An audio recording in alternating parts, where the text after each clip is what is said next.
ಉಳಿಸಿ ತಮ್ಮ ಆರೋಗ್ಯ ಅಷ್ಟೇ ಅಲ್ಲ, ಇಡೀ ಕುಟುಂಬದ ಬದುಕನ್ನು ನಾಶ ಮಾಡ್ತಕ್ಕಂಥ ಕೆಲಸವನ್ನ ನಿಶ್ಚಯ ಮಾಡ್ತಾರೆ. ಏನಾಗುತ್ತೆ,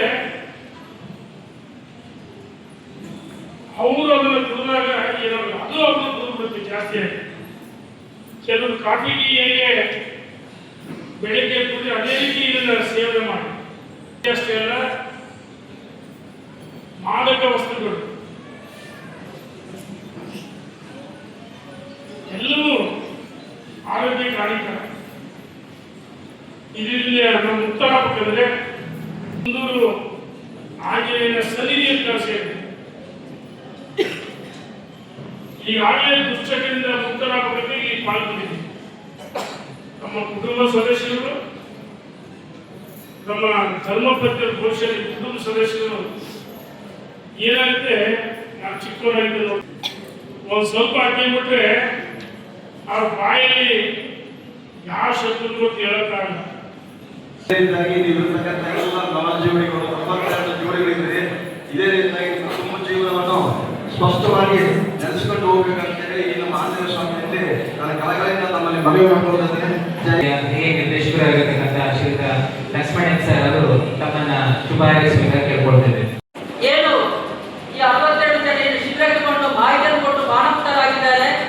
ಇವತ್ತು ಅವರ ಮನೆಯವರು ಕರೆಸಿ ಅವರಿಗೆ ಇಷ್ಟರಿಗೂ ಮಾಹಿತಿಯನ್ನು ಕೊಟ್ಟು ನಿಮ್ಮನ್ನು ಇಬ್ಬರನ್ನು ಮನೆಗೆ ಕಳಿಸ್ತೇವೆ.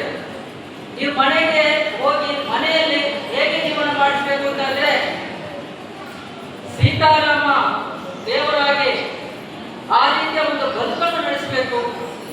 ನೆನಪಿಟ್ಟುಕೊಳ್ಳಿ, ಪೂಜ್ಯರು ಮತ್ತು ಅಮ್ಮನವರು ಯಾವಾಗಲೂ ಚಿಂತನೆಯನ್ನು ಮಾಡ್ತಾ ಇದ್ದಾರೆ, ದುಶ್ಚಟ ದುರಭ್ಯಾಸ ಇರಬಾರದು ಅಂತ, ಬಾಣಮುಕ್ತ ಸಮಾಜ ನಿರ್ಮಾಣ ಮಾಡಬೇಕು ಅಂತ. ಅದಕ್ಕಾಗಿ ಕರ್ನಾಟಕ ರಾಜ್ಯಾದ್ಯಂತ ಈ ರೀತಿಯ ದುಶ್ಚಟ ದುರಭ್ಯಾಸದಿಂದ ಜಾಗೃತಿ ಕೊಡುವಂಥದ್ದು, ಮದ್ಯವನ್ನು ಶಿಕ್ಷಣ ಮಾಡುವಂಥದ್ದು, ಈ ರೀತಿಯ ಮಹತ್ತರದ ಕೆಲಸ ಕಳೆದ ಒಂದು 25 ವರ್ಷದಿಂದ ಮೇಲೆ ನಡೆದವು.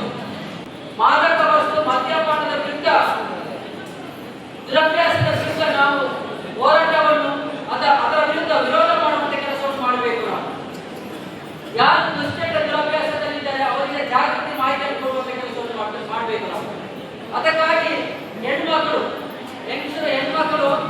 ಈ ದುಶ್ಚಟದ ವಿರುದ್ಧ ಹೋರಾಟಕ್ಕೆ ದುರ್ಗೆಯಾಗಿ ನೀವು ಹೋರಾಟವನ್ನು ಮಾಡಬೇಕು. ಅದರ ಕಡೆ ನಾವು ಗಮನ ಕೊಡಬೇಕಾದ್ರೆ ಇವತ್ತಿನ ದಿವಸ ಇದರಿಂದ ನಿಮ್ಮ ಆರೋಗ್ಯ ಕೆಟ್ಟೋಗುತ್ತೆ, ನಿಮ್ಮ ಕುಟುಂಬದ ಆರೋಗ್ಯ ಕೆಟ್ಟೋಗ್ತಾ ಇದೆ, ಸಮಾಜದ ಆರೋಗ್ಯ ಕೆಟ್ಟೋಗ್ತಾ ಇದೆ. ನೀವು ನಿಶಕ್ತರಾಗ್ತಿದ್ದೀರಿ, ಕೆಲಸ ಮಾಡಲಿಕ್ಕೆ ಸಾಧ್ಯ ಇರಲಿಕ್ಕೆ ಪರಿಸ್ಥಿತಿ ಇದೆ. ಸಮಾಜ ಅದನ್ನು ಬಹಳ ಎದುರಿಸುವಂಥ ವ್ಯವಸ್ಥೆಯನ್ನು ಮಾಡತಕ್ಕಂಥದ್ದೇ ಮುಖ್ಯವಾದ ಕರ್ತವ್ಯ. ಅದನ್ನು ನಮ್ಮ ಹಿರಿಯರು ಬಹಳ ಶ್ರದ್ಧೆಯಿಂದ ಮಾಡ್ತಾ ಇದ್ದಾರೆ. ಈಗಾಗಲೇ 2075 ಇವತ್ತು 8 ದಿನದಿಂದ ನೀವು ಬಂದಾಗ ರಾಕ್ಷಸರ ತರ ಕಾಣ್ತಿದ್ದೀರಿ. ರಾಕ್ಷಸ ಇವತ್ತು ನೋಡ್ಬಿಟ್ರೆ 8 ದಿನಕ್ಕೆ ನೀವು ಏನ್ ಪರಿವರ್ತನೆ ಆಗಿದ್ದಾರೆ ಅಂದ್ರೆ ಅವರ ಶ್ರಮ ಮುಂದಿನ ದಿನಗಳಲ್ಲಿ ಏನು ಈಗ ನವಜೀವನದಲ್ಲಿ ಬಂದಿದ್ದಾರೆ ನಿಮಗೆ ಸೇವೆ ಮಾಡಲಿಕ್ಕೆ ಆ ಸ್ಥಾನ ನೀವು ಬಳಸ್ಬೇಕು. ಏನು 12ನೇ ತಾರೀಕು ದಾವಣಗೆರೆ ಇದೆ ಅಂತ ಹೇಳಿದ್ದಾರೆ, ನೀವು ಆ ಜಾಗದಲ್ಲಿ ಆ ಸೇವೆ ಮಾಡಿ ತೋರಿಸ್ಬೇಕು. ಅಂದ್ರೆ ನೆಕ್ಸ್ಟ್ ಶಿವರಾತ್ರಿಗಳು ಯಾರು ಬರ್ತಾರ ಅವರಿಗೆ ನೀವು ಮಾರ್ಗದರ್ಶಕರಾಗಿ ಕೆಲಸ ಮಾಡಬೇಕು. ಇವತ್ತು ನಿಮ್ಮ ಜೀವನ ಒಂದು ಉತ್ತಮವಾಗಬೇಕಂದ್ರೆ ಈ ಮದ್ಯಪಾನದ ವಿಚಾರವಾಗಿ ಏನು ಹೇಳ್ಕೊಟ್ಟಿರೋ ದಿನ ಸಂಪನ್ಮೂಲ ವ್ಯಕ್ತಿಗಳು ದಿನ ಒಂದು ಕಾರ್ಯಕ್ರಮ ಅರ್ಧ ಗಂಟೆ ನೀವು ಹೇಳ್ಬೇಕಂದ್ರೆ ಬಹಳ ಸಾಕಾಗ್ಬಿಟ್ಟಿದೆ. ಇದ್ರ ಬಗ್ಗೆ ಮಾತಾಡಕ್ಕೆ ನನಗೂ ಆಗ್ತಾ ಇಲ್ಲ. ಆಮೇಲೆ ಈಗ ಮದ್ಯಪಾನ ಅಷ್ಟೇ ಬಿಡಬೇಕಂತ ಹೇಳ್ತಾರಂತ ನೀವು ಅನ್ಕೋಬೇಡ್ರಿ. ಗುಟ್ಕ ದಯವಿಟ್ಟು ಅದನ್ನು ಬಿಡಬೇಕು. ಈಗ ನೀವು ಫಂಕ್ಷನ್ ಹೇಳಿದ್ರೆ ಒಬ್ರು ಗುಟ್ಕದ ಬಗ್ಗೆ ಏನಾಗ್ತಂತ ನಿಮ್ಗೆ ಗೊತ್ತಿದೆ. 75ನೇ ಮದ್ಯವಂಚನ ಕೊನೆಯ ಅಕ್ಷರದಲ್ಲಿ ನಾವೆಲ್ಲರೂ ಉಪಸ್ಥಿತರಿದ್ದೇವೆ.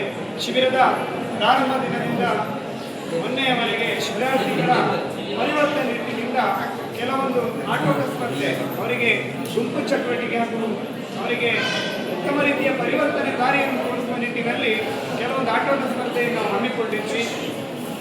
ಆಟೋಟ ಸ್ಪರ್ಧೆಯಲ್ಲಿ ವಿಜೇತರಾದವರು ಬಹುಮಾನವನ್ನು ಪಡ್ಕೊಳ್ಬೇಕಾಗಿ ವಿನಂತಿ ಮಾಡಿಕೊಂಡು ಆ ವೇದಿಕೆ ಹಾಗೂ ನಮ್ಮ